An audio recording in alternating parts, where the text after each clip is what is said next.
sans préavis, sans la moindre table de discussion, sans 1 centime de dédommagement, la Cour suprême panaméenne a frappé fort. Son verdict tombe comme un coup près. Le contrat liant l'État à une société chinoise pour l'exploitation de 2 ports stratégiques est jugé anticonstitutionnel.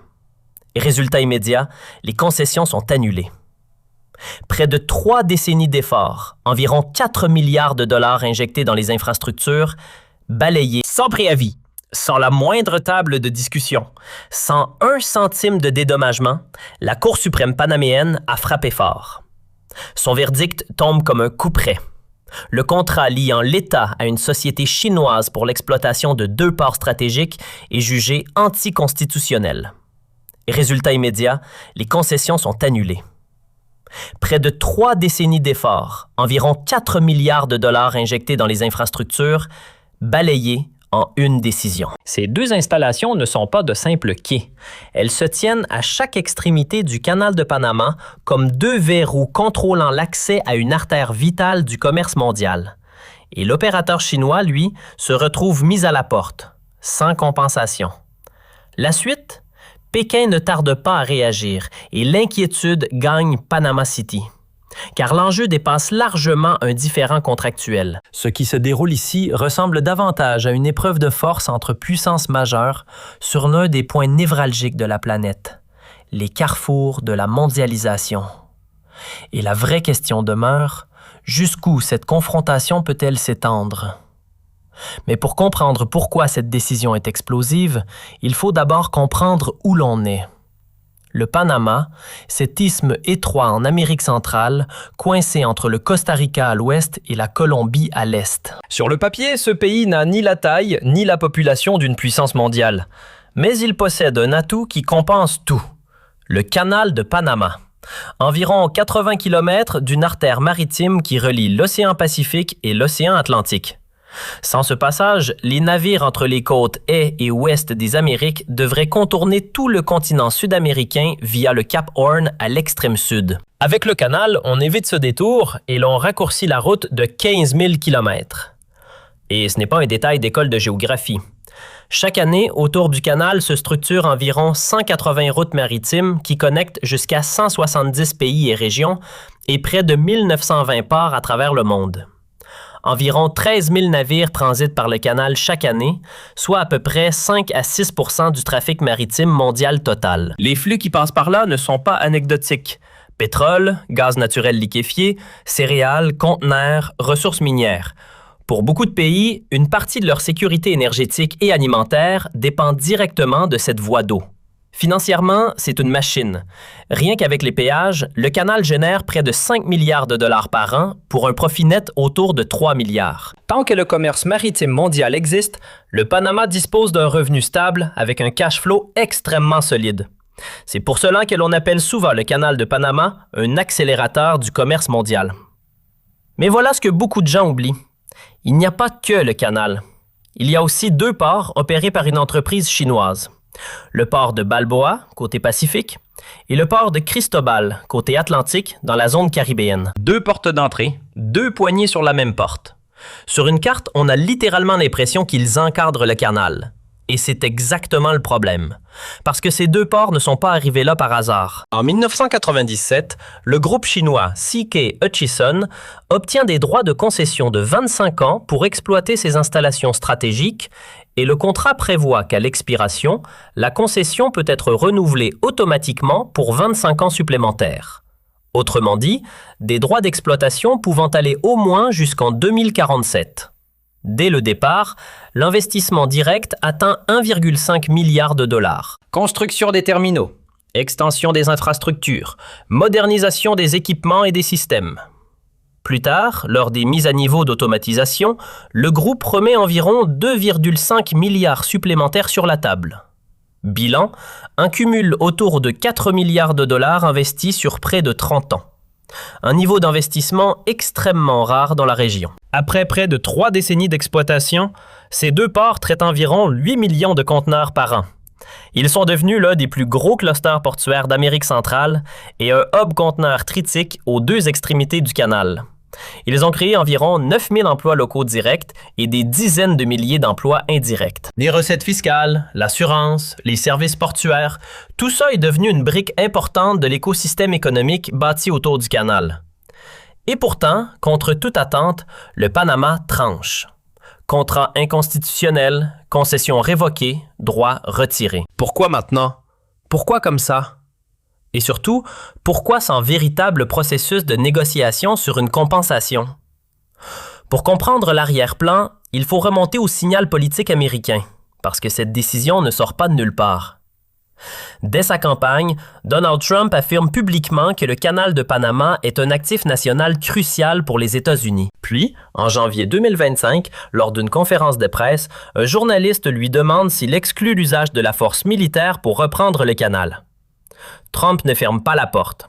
Il insiste encore et encore sur l'objectif, reprendre le contrôle. Et ce qui rend la séquence encore plus lourde, c'est qu'au moment de son investiture, dans le cadre de sa doctrine de politique étrangère et de sécurité nationale, Trump remet le canal sur la table à plusieurs reprises et il lie explicitement le sujet à la Chine. Dans cette logique, la présence chinoise au Panama menacerait des intérêts américains essentiels. L'argument stratégique est toujours le même. Si les États-Unis reprennent le contrôle du canal et des installations portuaires liées, la marine américaine peut faire coopérer ses forces entre les côtes Est et Ouest dans un temps minimal. C'est une amélioration stratégique majeure. En parallèle, Washington reprendrait une main directe sur un corridor commercial clé entre deux océans. Ensuite vient la pression. Fin 2025, début 2026.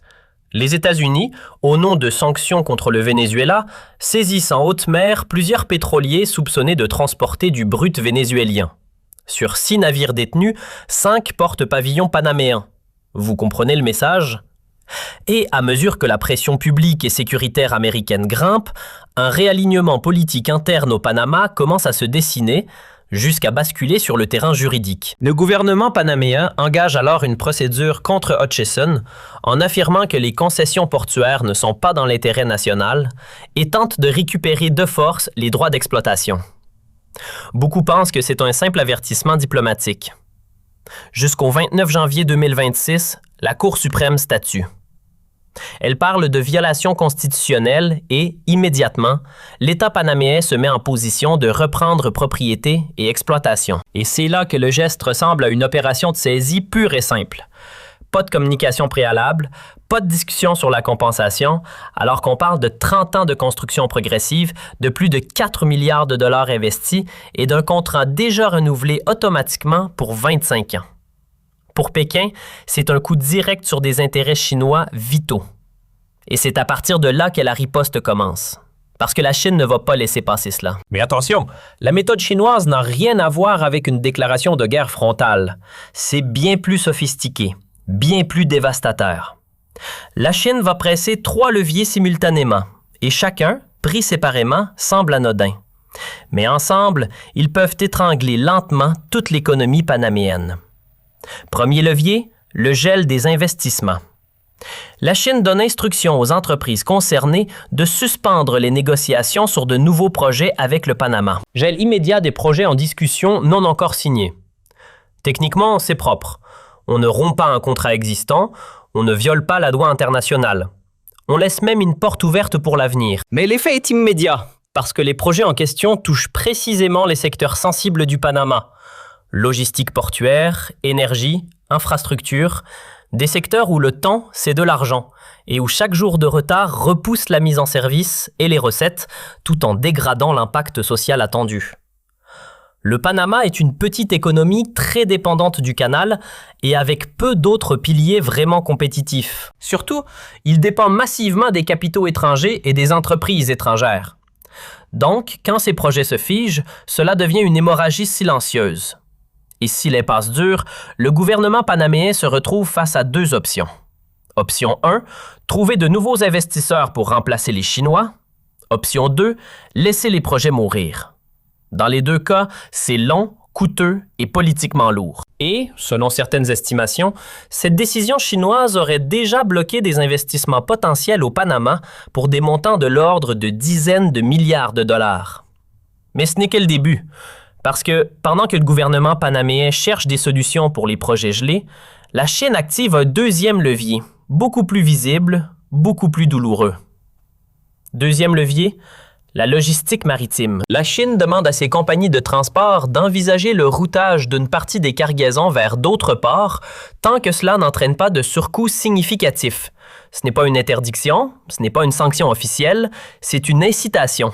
Et c'est précisément cela qui rend la méthode redoutable. Au départ, les effets sont discrets, quelques navires qui passent ailleurs. Puis, les routes s'ajustent naturellement, les habitudes changent et l'impact devient cumulatif. Plus cela dure, plus cela pèse. Et là, il y a un point central que beaucoup ratent. Les revenus du canal et la santé des ports ne sont pas la même chose.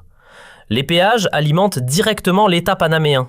Mais la vie des ports dépend d'autres flux, déchargement, stockage, ravitaillement, services de soutien. Et cette partie-là, ce sont les opérateurs portuaires qui la captent. Avec le temps, si une clientèle chinoise stable disparaît, la pression sur l'exploitation augmente. Et si les opérateurs étrangers se retirent parce que les rendements s'effondrent, le Panama n'a pas forcément la capacité de reprendre et de gérer simultanément autant d'infrastructures portuaires complexes. Quand le trafic de conteneurs baisse, les emplois tombent. Moins de travailleurs, efficacité en baisse et les navires non essentiels commencent à contourner le Panama pour d'autres hubs régionaux. C'est une spirale négative auto-entretenue. Moins de trafic, moins d'attractivité, encore moins de trafic, et cela peut durer des années. Mais le troisième levier, lui, est peut-être le plus cruel, parce qu'il ne frappe pas les entreprises, il ne frappe pas les ports, il frappe directement les agriculteurs, les petits producteurs, ceux qui n'ont aucune marge. Troisième levier, l'agriculture. Pékin annonce qu'il va renforcer les inspections et la gestion de l'accès au marché pour les biens exportés depuis le Panama. Officiellement, ce n'est pas une sanction, c'est une hausse des standards de qualité. Davantage de contrôles sanitaires, des quarantaines plus strictes, des vérifications plus fréquentes, des procédures de dédouanement plus lentes mais conformes aux normes internationales. Sauf que le résultat, lui, se mesure en heures et en jours perdus. Et les produits concernés sont précisément ceux qui souffrent le plus du temps. Bananes, café, fruits tropicaux, fruits de mer, durée de vie courte, marge faible, extrême sensibilité au retard. Une semaine de plus bloquée au port chinois, la qualité chute, le prix chute et parfois, la marchandise devient tout simplement invendable.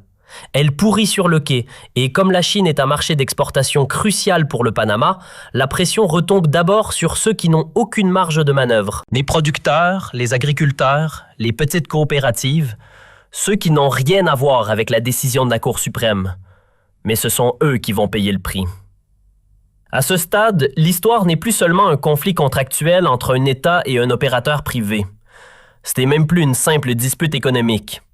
C'est un test de souveraineté entre grandes puissances sur le terrain le plus stratégique du monde. Les nœuds de la mondialisation, les ports, les routes maritimes, l'accès au marché. Et la vraie question devient, combien de temps le Panama peut-il tenir sous cette pression chinoise avant de craquer?